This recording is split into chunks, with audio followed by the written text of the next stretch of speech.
Volume study 4 ಯೆಹೋವನ ಮುಯ್ಯಿ ತೀರಿಸುವ ದಿನದ ಹರ್ಮೆಗೆದೋನ್ ಯುದ್ಧ ಅಧ್ಯಾಯ 7 ರಾಷ್ಟ್ರಗಳು ಒಟ್ಟುಗೂಡುವುದು ಮತ್ತು ದೇವರ ರೌದ್ರದ ಮಹಾ ಬೆಂಕಿಗಾಗಿ ಅಂಶಗಳ ಪೂರ್ವಸಿದ್ಧತೆ ಪುಟ 214 ಒಂದು ಕಲ್ಲಿದ್ದಲು ವ್ಯಾಪಾರದ ಪತ್ರಿಕೆ ದ ಬ್ಲ್ಯಾಕ್ ಡೈಮಂಡ್ ಹೇಳುತ್ತದೆ, ಬೆಳವಣಿಗೆಯನ್ನು ಉಂಟು ಮಾಡಿರುವ ಸಾರಿಗೆ ಮತ್ತು ಸಂಪರ್ಕದ ತ್ವರಿತತೆಯನ್ನು ಮಾತ್ರ ನಾವು ಗಮನಿಸಬೇಕು ಮತ್ತು ಅದರ ಸತ್ಯಾಂಶವನ್ನು ಮೆಚ್ಚಿಕೊಳ್ಳುತ್ತಾ ಖಂಡಿತವಾಗಿ ಅದಕ್ಕೆ ದೊರೆತಿರುವ ಸ್ಥಾನ ಮತ್ತು ಅದಿಲ್ಲದೆ ಆಧುನಿಕ ವ್ಯವಹಾರವನ್ನು ನಡೆಸುವುದು ಎಷ್ಟು ಕಷ್ಟ ಎಂಬುದನ್ನು ಗ್ರಹಿಸಬೇಕು. ಯಾಂತ್ರಿಕ ಗಣಿ ಕೆಲಸದ ವಿಷಯದಲ್ಲಿ ಗಹನವಾಗಿ ಮುಖ್ಯವಾಗಿರುವ ಒಂದು ಅಂಶವೇನೆಂದರೆ ಯಂತ್ರಕಾರನು ಶ್ರಮದ ದುಡಿಮೆ ಸಲ್ಲಿಸುವನು ಎಂದು ಅವಲಂಬಿಸಬಹುದಾಗಿದೆ. ಹಾಗಾಗಿ ಮುಷ್ಕರದ ನಿರೀಕ್ಷೆಗಳು ಬಹಳವಾಗಿ ಕಡಿಮೆಯಾಗಿವೆ ಮತ್ತು ಗಮನಿಸಬಹುದಾದ ಸತ್ಯವು ಎಲ್ಲಿ ಮುಷ್ಕರವು ಕಾಣಿಸಿಕೊಳ್ಳುತ್ತದೋ ಅಲ್ಲಿ ಯಂತ್ರದ ವಿಸ್ತರಣೆ ಹೊಸ ಪ್ರದೇಶಕ್ಕೆ ಅನುಸರಿಸುತ್ತದೆ.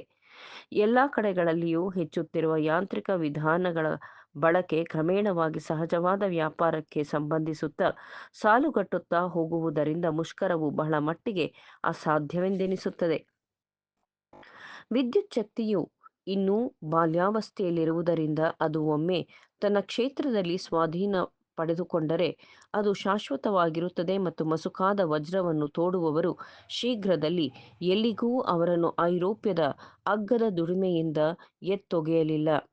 ಅವರಿಗೆ ಎದುರಿಸಲಾಗದ ವಿರೋಧಿಯನ್ನು ಸಂಧಿಸಬೇಕಾಗಿದೆ ಎಂಬ ಕಠೋರ ಸತ್ಯವನ್ನು ಮನಗಾಣಬೇಕಾಗುತ್ತದೆ ಮತ್ತು ಕೆಲವೇ ವರ್ಷಗಳಲ್ಲಿ ಗಣಿ ಕೆಲಸದಲ್ಲಿ ತೊಡಗಿರುವ ಸಾವಿರಾರು ಜನರನ್ನು ನೂರಾರು ಜನರ ಕೆಲಸವನ್ನು ಮಾತ್ರ ಅದೇ ಮೊತ್ತದ ಕೆಲಸವನ್ನು ವಿದ್ಯುತ್ ಶಕ್ತಿಯ ಗಣಿ ಯಂತ್ರೋಪಕರಣಗಳಿಂದ ಮಾಡಬಲ್ಲದು.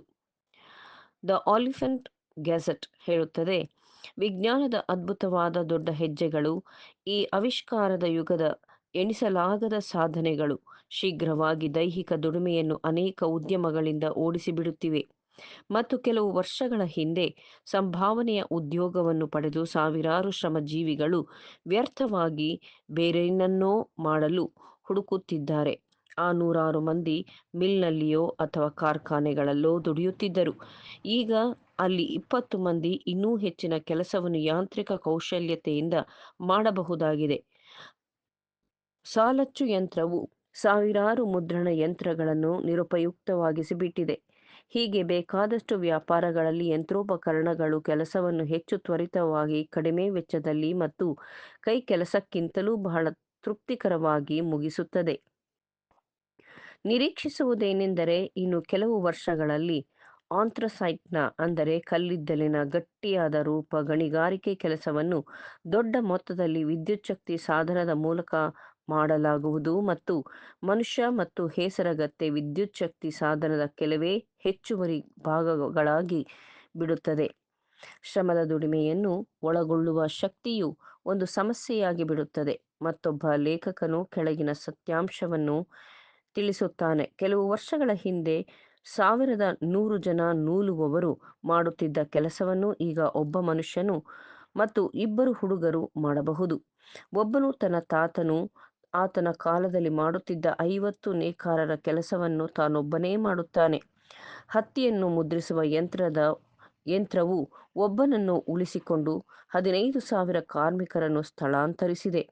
ಒಂದು ಯಂತ್ರಕ್ಕೆ ಒಬ್ಬ ಪರಿಚಾರಕನ ಸಹಾಯದಿಂದ ಒಂದು ದಿನದಲ್ಲಿ ಎಷ್ಟು ಕುದುರೆ ಲಾಳವನ್ನು ಮಾಡಬಹುದೋ ಅಷ್ಟನ್ನು ಹಿಂದೆ 500 ಜನರು ಮಾಡುತ್ತಿದ್ದರು. ಆಧುನಿಕ ಯಂತ್ರವನ್ನು ಪರಿಚಯಿಸಿದ ನಂತರ ಹಿಂದೆ ಮರದ ದಿಮ್ಮಿಯನ್ನು ಗರಗಸದಲ್ಲಿ ಕತ್ತರಿಸುವ ವ್ಯಾಪಾರದಲ್ಲಿ ಉದ್ಯೋಗದಲ್ಲಿದ್ದ 500 ಜನರಲ್ಲಿ 499 ಜನರು ಉದ್ಯೋಗವನ್ನು ಕಳೆದುಕೊಂಡಿದ್ದಾರೆ. ಒಂದು ಮೊಳೆ ಯಂತ್ರವು 1100 ಜನರ ಸ್ಥಳವನ್ನು ಆಕ್ರಮಿಸಿದೆ. ಕಾಗದದ ಉತ್ಪಾದನೆಯಲ್ಲಿ 95% ಕೆಲಸಗಾರರನ್ನು ಬದಲಿಸಲಾಯಿತು. ಮೊದಲು 1000 ಜನರು ಮಾಡುತ್ತಿದ್ದ ಮಡಿಕೆ ತಯಾರಿಸುವ ಕೆಲಸವನ್ನು ಅದೇ ಸಮಯದಲ್ಲಿ ಒಬ್ಬನು ಯಂತ್ರವನ್ನು ಬಳಸಿ ತಯಾರಿಸಬಹುದು.